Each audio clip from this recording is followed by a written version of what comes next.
No, we love your business model because our business model is very similar. We partner with active operators who really know their stuff. So maybe you can tell us about the vetting process that you put your operators through Great question. before you partner with them.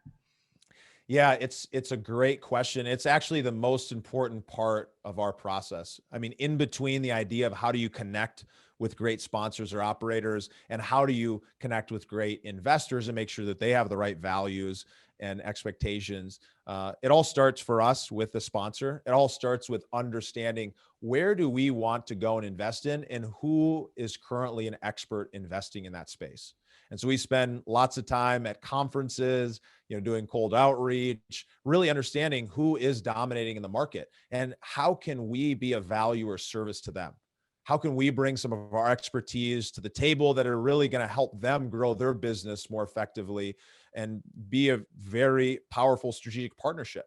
And many of these groups, they have access to deals and they have access to capital and all these types of things. But what they don't have is they may not have the ability to execute on all fronts at the exact same time.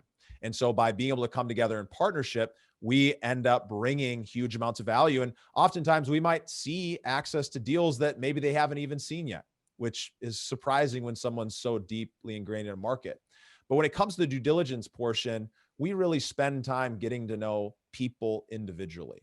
We really believe in the power of partnership is built off of those individual personal relationships. But we don't just trust it just based on the gut, but the gut is definitely a signal to say, no, we're going to move on. This doesn't feel like the right alignment of values or interest.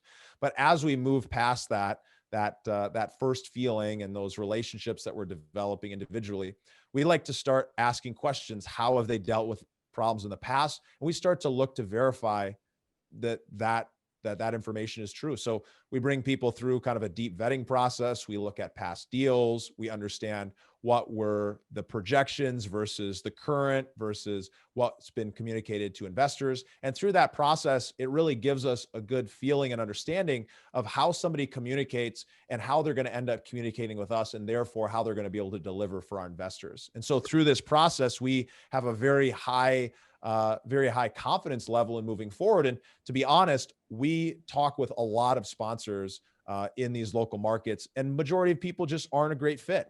It's nothing against any individual personally. It just oftentimes, if there's one thing that's out of alignment, it's just better to not move forward. And so that's just kind of the mentality that we've gone with. But for those that have been a great fit and everything's in alignment, that's when we actually start to review deals that they're doing and start considering a partnership. Or that's when we start to bring deals that we are currently sourcing to the table and discussing what it might look like for them to execute.